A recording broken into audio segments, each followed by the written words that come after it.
Hola, bienvenidos a esta edición especial del debate de France 24. El 2022 intentó ser el año de la recuperación, de la renovación o transición para la región de América Latina. Una región que todavía no logra tener cohesión. La integración sigue siendo la deuda pendiente de la región de América Latina. El 2022 fue un año electoral que significó también virajes en términos políticos, como significó el caso de Colombia y el caso de Brasil. También significó crisis política, como sucedió o sucede en Perú, radicalización de posturas, como sucedió en El Salvador, y profundización en la polarización de la sociedad y a nivel político, como ha venido sucediendo en Argentina, en Chile, y también significó una nueva oportunidad para tener una nueva, digámoslo así, visibilidad a nivel internacional, como es el caso de Venezuela. Pero hay temas que son comunes para toda la región: la crisis económica, las dificultades para hacer frente a la inflación, el incremento de los precios, la depreciación de las monedas locales fue algo común en mayor o menor medida para todos los países de la región de América Latina. Eso sí, la pobreza sigue latente, la desigualdad, por supuesto que también. No ha habido ningún gobierno de izquierda o de derecha que haya podido hacerle frente de manera efectiva a estas dos problemáticas en nuestra región, y por supuesto el 2022 pues sigue siendo un año en donde esto vuelve a quedar en evidencia.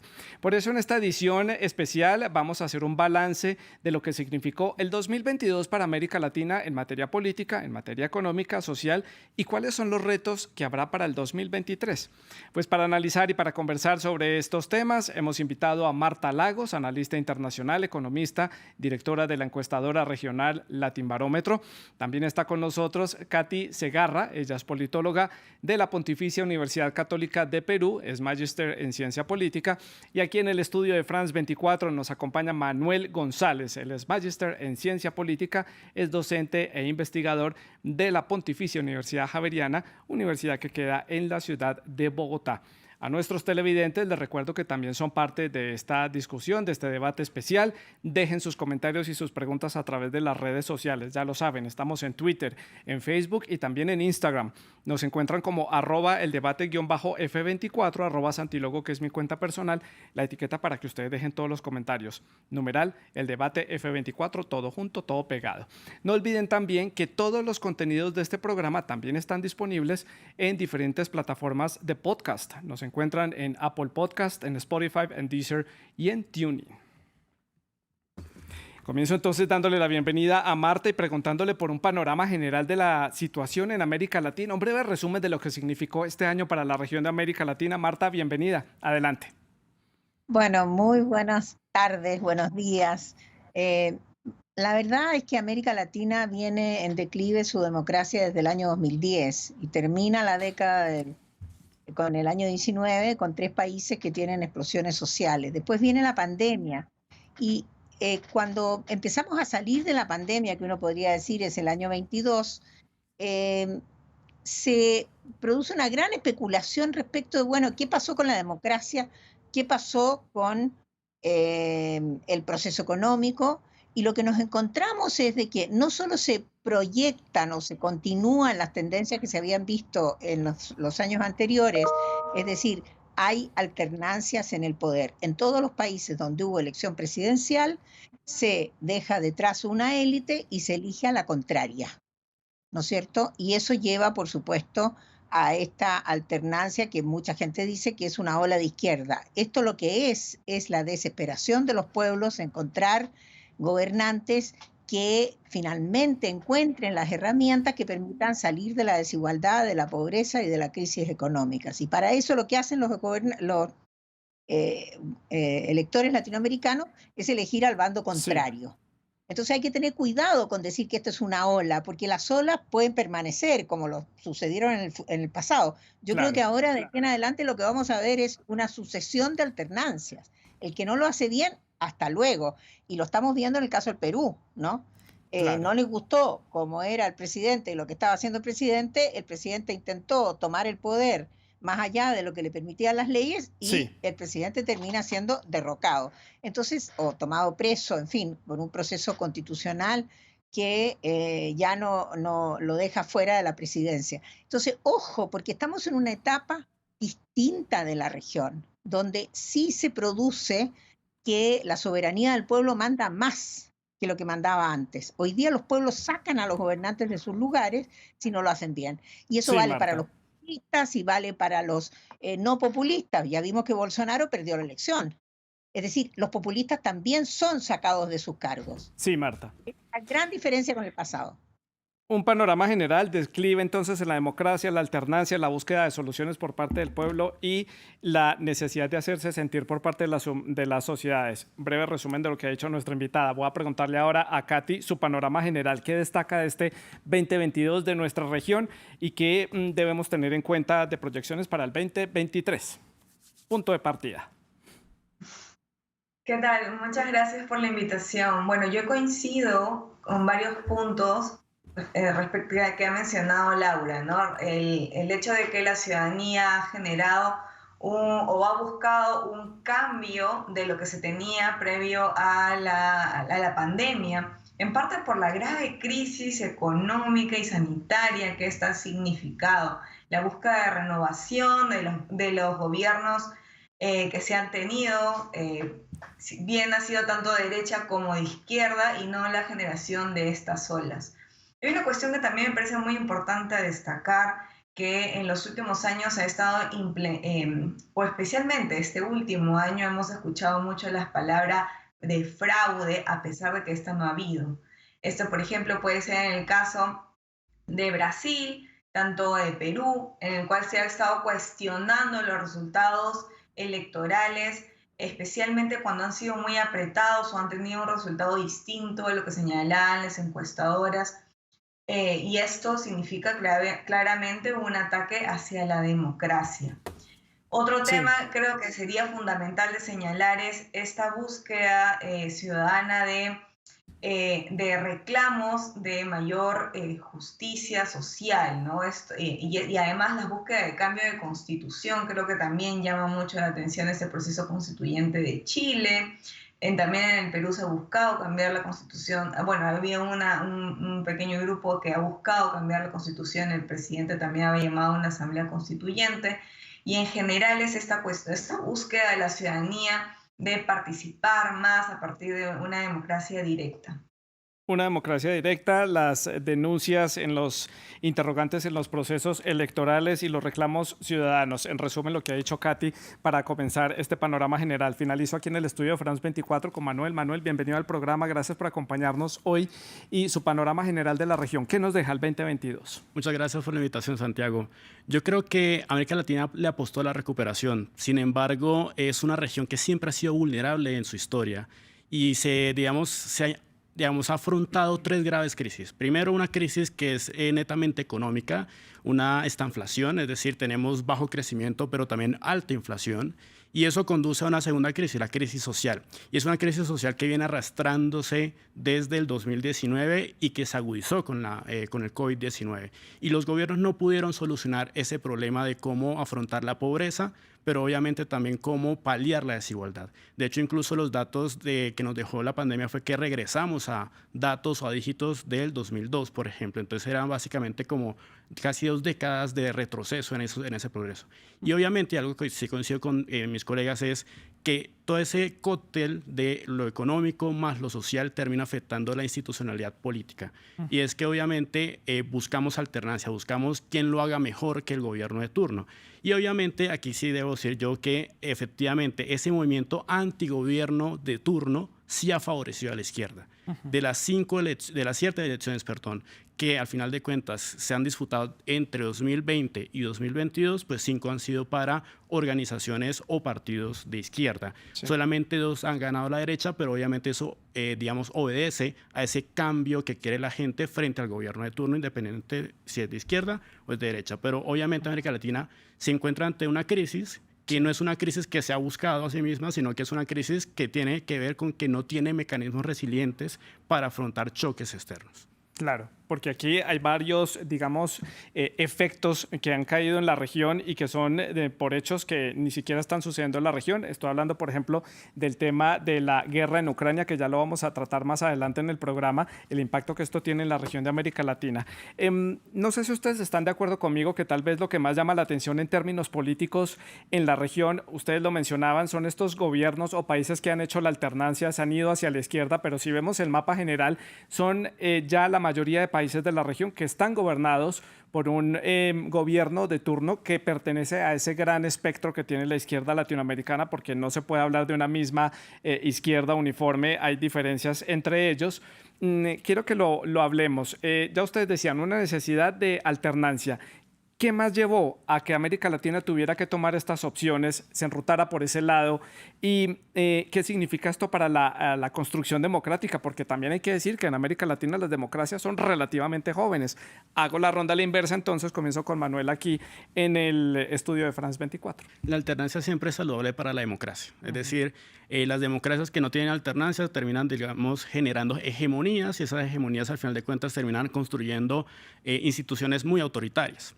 Pero ¿qué es lo que sucede? Estas alternancias no vienen muy sólidas en términos legislativos. Es decir, tenemos que son presidentes que llegan o por coaliciones, y esas coaliciones se van desgastando con el tiempo y terminan generando problemas de gobernabilidad, o efectivamente sucede que son presidentes que llegan al gobierno pero no tienen mayoría parlamentaria.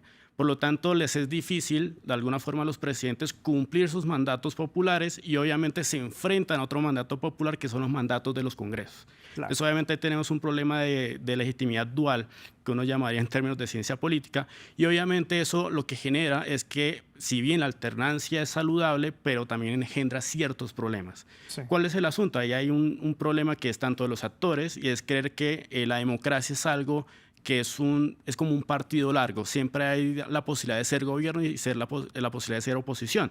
Pero claro, lo que vemos es la idea de la inmediatez de los actores. Y por otro lado, los diseños institucionales. Vemos, por ejemplo, lo que pasa en el Perú, que hay incentivos perversos de las mismas reglas de juego que permiten esa ingobernabilidad. Entonces, obviamente, la alternancia es saludable, pero también tiene esos problemas que tienen que ser afrontados desde las instituciones, pero también desde los actores. Claro, ¿y qué piensa Katy sobre este viraje que dieron algunos países?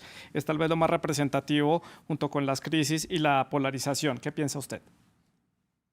Sí, a ver, ya que mencionan a Perú, y tanto Marta como Manuel han mencionado a Perú, creo que es importante hacer un pequeño paréntesis señalando de que en general no es que las reglas últimamente se han modificado a tal punto de que han generado esta destrucción entre poderes y la búsqueda de romper el ejecutivo y el legislativo, sino son los mismos actores. Quizás más adelante podríamos conversarlo un poco más. Creo que un tema también fundamental dentro de la política latinoamericana que estamos viendo con mayor fuerza es esta polarización, ¿no? Que también la habían mencionado Manuel, en el sentido de cómo se presentan las fuerzas en el Parlamento, así como cómo se presentan las fuerzas dentro del gobierno. Lo que tenemos mayoritariamente, o sea, lo que estamos teniendo es que muchos gobiernos entran sin mayoría, ¿no? Y está claro que esto genera dificultades en la gobernabilidad. Por otro lado, y continuando con lo que había comentado de la polarización, creo que eso se está presentando bastante, ¿no? Es decir, tanto en el Perú, en Brasil, en Chile, la degradación de los partidos políticos y el posicionamiento de ciertos tópicos que generan, como dije, esa polarización ciudadana. Por ejemplo, uno de los grandes tomados lamentablemente tiende a ser todo el tema de derechos de las mujeres y de la comunidad LGTBIQ, es decir, el tema de género tiende a generar esa polarización y es tomada por los líderes políticos para posicionarse tanto totalmente en contra, como en el caso de Bolsonaro, es decir, un gobierno muy conservador, como búsqueda de posiciones mucho más progresistas, que podría ser el caso de Boric en Chile. Sí. Y cerramos esta ronda con Marta. Marta, su opinión sobre esta alternancia, como usted lo ha llamado, este viraje que han dado algunos países en la región, antes de entrar al tema de la estabilidad. Bueno, hay que tomar en cuenta que de las últimas 19 elecciones presidenciales que han tenido lugar desde el año 19 en América Latina, solo 2 no han tenido alternancia. Entonces, a mí me parece que eso es lo dominante. Ahora, ¿por qué se produce esa alternancia? se produce porque a lo largo de la década del 2010, ¿no es cierto?, después del gran boom económico que llevó a la crisis de la democracia del año 2008, eh, a lo largo de la década del 2010 se vino erosionando el sistema de partidos. Es decir, lo vimos en Perú, en la última elección parlamentaria, ¿no es cierto? Hubieron 16 partidos que quedaron afuera del sistema porque no alcanzaron el mínimo de votos. Entre ellos estaban todos los partidos tradicionales del Perú. Entonces, todos los partidos que entraron a gobernar en este nuevo escenario eran partidos relativamente nuevos y algunos del todo nuevos. En esa fragmentación y con esa composición, la gobernabilidad se hace prácticamente imposible. Aquí hay un problema de la atomización del sistema de partidos que sucede en Brasil, que sucede en Colombia. Vimos en Colombia como en el último minuto aparece un candidato afuera del sistema de partidos. Vimos en Chile también. Hoy día tenemos 19 partidos representados en el Parlamento, antes eran 6. Entonces, la dificultad de gobernar tiene que ver con la fragmentación, la dificultad para armar coaliciones que piensen relativamente igual, para encontrar consensos, para pasar leyes. Y la alternancia viene también de la ineficacia de esos gobiernos que no teniendo mayoría, no pueden pasar leyes. Es una ecuación bastante simple, digamos, de relatar y muy compleja de remediar, porque para poder remediar los gobiernos hay primero que remediar el sistema de partidos. O sea, si nosotros no somos capaces de reconstituir un sistema de partidos sólido en América Latina, que efectivamente representen, interpreten, recojan las demandas del pueblo y sean capaces de responder a esas demandas, vamos a irnos de alternancia en alternancia, de populismo a populismo, sin poder resolver el tema de la desigualdad y el tema, ¿no es cierto?, de que hoy día se han agregado 50 millones de latinoamericanos a la pobreza debido a la pandemia. Es decir, se le suma a lo que ya existía los 50 millones adicionales de pobres. Por lo tanto, yo diría, vamos a vivir una década, pensando un poquitito en el futuro, vamos a vivir una década sumamente difícil. Sí, Marta. Porque esos gobiernos van a tener que gobernar con este sistema de fragmentación. Marta, justamente le quería preguntar, moviéndonos al tema de la inestabilidad de la región, ¿qué podemos esperar entonces para el 2023?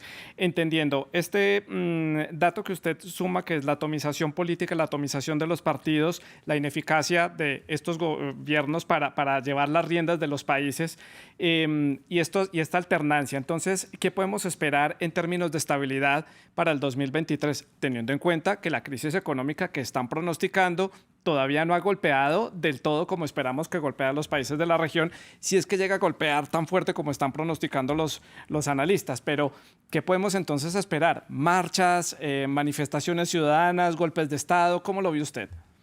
Mire, yo creo que el año 23 va a ser un año de crisis económica, y como sabemos, como dice la teoría, lo dice Hirschman con todas sus letras, cuando hay crisis económica la gente se encarga de tratar de comer y no hay revoluciones. Las revoluciones no suceden nunca cuando no hay pan, ¿no? Las revoluciones suceden cuando hay pan. Es decir, si esperamos, ¿no es cierto?, a que hayan grandes levantamientos sociales, aquellos van a suceder una vez que se haya hecho alguna recuperación económica que permita que la gente ya tenga pan arriba de su mesa y no tenga que salir a pelear por el pan, ¿no es cierto?, a pelear por el pedazo de comida.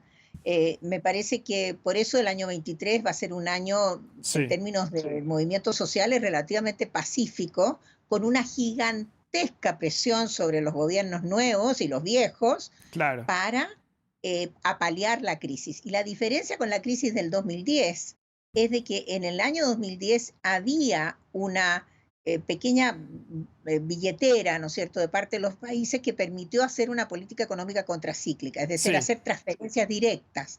Pero con la pandemia los países han quedado sin billetera porque se gastaron todo el dinero que tenían en la pandemia. Entonces ahora no pueden aplanar la crisis, y entonces eso va a resultar en ingobernabilidades. Sí, Marta, paso a preguntarle a Manuel sobre la opinión que tiene sobre cómo van a ser estos gobiernos de izquierda que le apuestan tanto a los proyectos sociales, como dice Marta, sin una billetera disponible, porque no hay este flujo de caja ni hay este crecimiento económico que tuvieron los países de izquierda en esa ola previa, digámoslo así, donde había un boom de commodities, donde Brasil le estaba vendiendo al mundo entero, donde el petróleo enriquecía las arcas venezolanas. Hoy en día el panorama es muy distinto. ¿Qué se puede esperar entonces de esos gobiernos? Efectivamente, lo has dicho, y es que la izquierda del pasado no es la izquierda del presente, simplemente por una cuestión muy sencilla que es la renta, digamos, de las commodities. Sí. Y obviamente lo que hemos visto de este pequeño viraje en términos políticos de los gobiernos que tiran a la izquierda gracias a esa alternancia, lo que hemos visto es que se han unido con fuerzas, no digamos conservadoras, pero sí tal vez más moderadas. Y eso lo que le ha permitido a los partidos de izquierda y obviamente a sus electorados es, por un lado, acallar las voces que dicen de que la izquierda, digamos, va a impulsar programas ambiciosos en términos de redistribución de la riqueza y que obviamente va a generar muchas distorsiones económicas, Sí. pero por el otro lado, mantener una política fiscal e incluso monetaria muy responsable. Obviamente, esto lo hemos visto en el caso de Honduras, lo hemos visto en el caso, por ejemplo, de Colombia, en el caso, por ejemplo, incluso de países como por ejemplo Brasil ahorita con Lula, y esto lo que favorece al final de cuentas es que el electorado y obviamente el mercado, que es el electorado silencioso, pues se mantenga en calma. ¿Qué puede suceder? Y es que manteniendo las expectativas, porque eso es algo que los gobiernos tienen que mantener, las expectativas, cuando no se lleguen a cumplir esas expectativas pueden empezar a haber problemas y esos problemas se pueden traducir en manifestaciones, en protestas. Pero por ahora lo que podemos ver es que estos gobiernos han manejado muy bien las expectativas porque han aterrizado sus propuestas de campaña gracias a esas alianzas, a esas coaliciones con partidos más moderados o con actores más moderados que permiten aterrizar y ser más viables esos programas de redistribución y obviamente de responsabilidad fiscal. Katy, le pregunto a usted, aprovechando que usted está en Lima, que está en Perú, su país lleva prácticamente 6 años en un bucle de crisis política constante, digamos que se ha agudizado en las últimas semanas con todos los acontecimientos en torno al expresidente Pedro Castillo. ¿Qué podemos esperar? Y le hago la pregunta específicamente de Perú, porque es tal vez la crisis política más complicada que estamos viendo en la región para este cierre de año. ¿Qué podemos esperar para el 2023? ¿Será una etapa de transición? Además que hay que añadir una cosa, Perú puede que esté en una profunda crisis de gobernabilidad y una crisis política, pero económicamente le está yendo muy bien si lo comparamos con otros países de la región, que nadie puede hacer un análisis certero de por qué funciona la economía y la política no. Es muy extraño, ¿no? En el caso peruano. Una de las hipótesis para responder por qué hay tanto caos político y a pesar tenemos un crecimiento importante en comparación del resto de la región es que las instituciones que ven la economía, por ejemplo, el BCR, el mismo Ministerio de Economía y en general otras instituciones que manejan pues, las normativas económicas en el Perú, están bastante limitadas o tienen un espacio fuera de ese caos político. Es decir, son instituciones bastante tecnócratas que además cuentan con las personas más especializadas, por ejemplo, en economía del Perú. Tenemos al presidente del Banco Central de Reserva que ha visto, Julio Velarde ha visto alrededor de 7 presidentes, ¿no? Es decir, tenemos solamente a un presidente del BCR que ha visto estos cambios políticos constantes en el gobierno, pero que se mantiene. Entonces, esta creo que es una de las principales razones por las cuales la economía va en una vía distinta al caos político. Y ahora respondiendo a tu pregunta sobre qué es lo que esperaría, yo quisiera ser un poco más positiva, pero cuesta bastante, ¿no? En el sentido de que si bien, por ejemplo, la presidenta Dina Boluarte ha pedido elecciones y eso pareciese que fuese el camino que busca calmar la crisis política entre Ejecutivo y Legislativo, lamentablemente, y como bien lo había señalado Marta, los partidos políticos están en degradación y en ese sentido es difícil tener una buena representación y políticos responsables si es que estos miran de manera muy cortoplacista y eso es lo que sucede. Y entonces, así que a pesar de que hayan elecciones, eso no significa el fin de la crisis. La incertidumbre es lo que domina ahora el escenario político peruano. Todos los días sucede algo que sorprende aún más cuando uno cree que ya el país tocó fondo. Algo nuevo sucede en Perú y es un poco también lo que pasa con Argentina en términos económicos. Cuando uno cree que ya la economía argentina no da más, el país logra dar un paso y por lo menos dar un paso hacia la recuperación o un paso más hacia profundizar la crisis económica. Son países bastante complejos si los analizamos desde ese punto de vista. Quiero que escalemos esto un poco fuera de las fronteras de América Latina y nos vayamos a mirar las realidades de lo que está sucediendo en otros rincones del planeta. Katy, continúo con usted en la ciudad de Lima y los efectos que pueden tener en nuestra región. La guerra en Ucrania, que se extendió más de lo que estábamos esperando, ya va a cumplir prácticamente un año en febrero del 2023, ya se cumple un año del inicio de la invasión. También lo que está sucediendo en Estados Unidos en términos políticos y en términos económicos, ellos suben las tasas de interés, inmediatamente la inflación en América Latina recibe el golpe y las monedas locales se deprecian frente al dólar. Y también lo que decía China, que es muy importante porque ya es un actor comercial muy importante en la región de América Latina. ¿Qué análisis puede hacer usted de perspectiva para el 2023 de esos tres actores? Bueno, está claro que los tres sectores que tú mencionas y su actuar político, económico y militar tienen un efecto principal y muy fuerte dentro de la economía de América Latina, lo cual ha generado, por ejemplo, la devaluación de todas las monedas en este continente, ¿no? Entonces, lo que se espera y lamentablemente es que al menos no se sabe cuándo terminará, por ejemplo, esta guerra en Ucrania. Se esperaría que acabe pronto, pero no parece que hubieran las luces para que esto suceda. Por otro lado, el fortalecimiento del dólar ha generado graves problemas a diversas economías, especialmente en la argentina, en la chilena, me parece también. Sí. Lo que ha generado pues que los precios o que las monedas en primer lugar se devalúen y por otro lado que el interés de los préstamos en América Latina se vuelvan mucho más costosos, ¿no?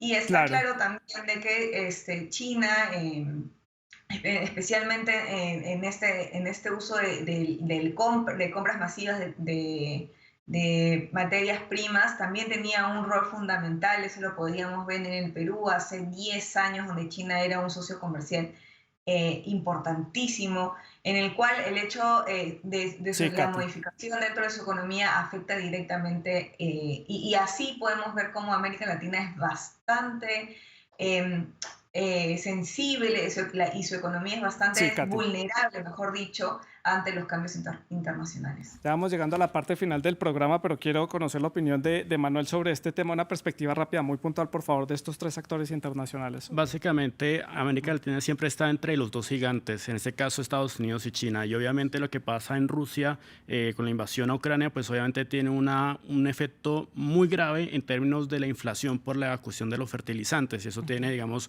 un efecto en términos del alza de precios de los alimentos. Obviamente también está el factor energético, un factor, digamos, que es muy importante para América Latina debido a su, digamos, naturaleza en términos de las commodities.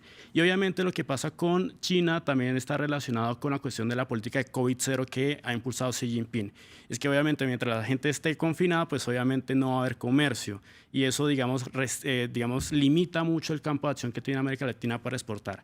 Y obviamente con los Estados Unidos, pues lo que se trata de manejar con los Estados Unidos es obviamente la idea de las tasas, digamos, del tipo de cambio. Y eso tiene un impacto muy sensible en América Latina. Y eso, aumentar, digamos, el precio de la deuda, pues también, digamos, quiebra mucho esa posibilidad que tengan los gobiernos de tratar de generar crecimiento, pero también de generar desarrollo. Entonces, América Latina se encuentra en un laberinto entre esos tres gigantes, digámoslo, en ese caso de China, Estados Unidos y obviamente lo que está pasando con Rusia en Ucrania. Para este último bloque, quiero que hablemos de las perspectivas. Voy a dejar una buena cantidad de minutos para que puedan hacer ustedes las conclusiones de lo que viene para el 2023 para nuestra región.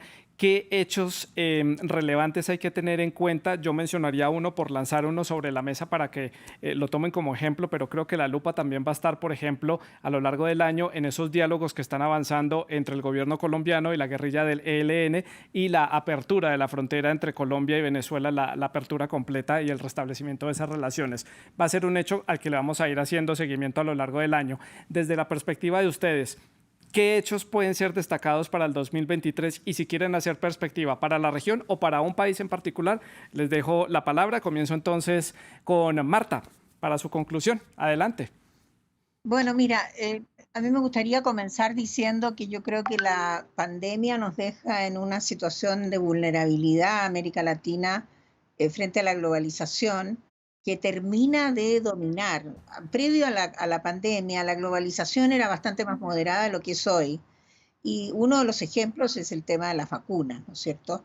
Ahí nos dimos cuenta hasta qué punto nosotros somos lo que somos países pequeños, que no tenemos poder, no tenemos presencia internacional. América Latina es terriblemente débil en el contexto internacional y terminamos siendo, con la excepción de Brasil y México, ¿no es cierto?, terminamos siendo simples espectadores. Y como espectadores tenemos todas las consecuencias y ninguna capacidad de reacción. Por lo tanto, desde la perspectiva de América Latina debería ser capaz, ¿no es cierto?, hoy día de aunarse en términos de poder defenderse un poco frente a estos temas de la globalización para tener un poquitito más de poder en el concierto internacional. Eso yo creo que es un punto que viene y que se va a plantear, porque no podemos llegar al desarrollo en el grado de debilidad y de vulnerabilidad como países que estamos frente al mundo.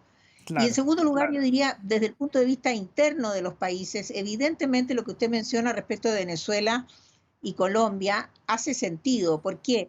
Porque resulta que la estrategia de no considerar las dictaduras y de hacer como si éstas fueran irrelevantes y dejar que siguieran, digamos, su curso, no resultó, ¿no? Y por lo tanto cambiar la estrategia y tratar, ¿no es cierto?, de influir en lo que hacen los otros países no es una mala estrategia. Y por lo tanto me parece que hay que tener con mucho cuidado, hay que mirar qué es lo que pasa con Venezuela y Colombia, hay que mirar también la capacidad del gobierno de enfrentar la violencia, que es el otro gran mal que aqueja a la región. Katy, la conclusión rápidamente, por favor, muy puntual. Si quiero ser muy puntual, creo que mi mayor preocupación va a ser el sistema democrático de América Latina. Y ya que Perú se ha puesto mucho en tendencia por estas graves crisis políticas, unas pequeñas palabras sobre este país. Es muy importante y vamos a estar muy atentos respecto a la búsqueda de no quiebre democrático. Creo que esa es la mayor preocupación dentro de los peruanos, pero también cómo es que los políticos van a comportarse de manera responsable, buscando la representación. Sin embargo, pareciese que no hubiera incentivos para ello, mucho más allá de esta búsqueda de la ciudadanía.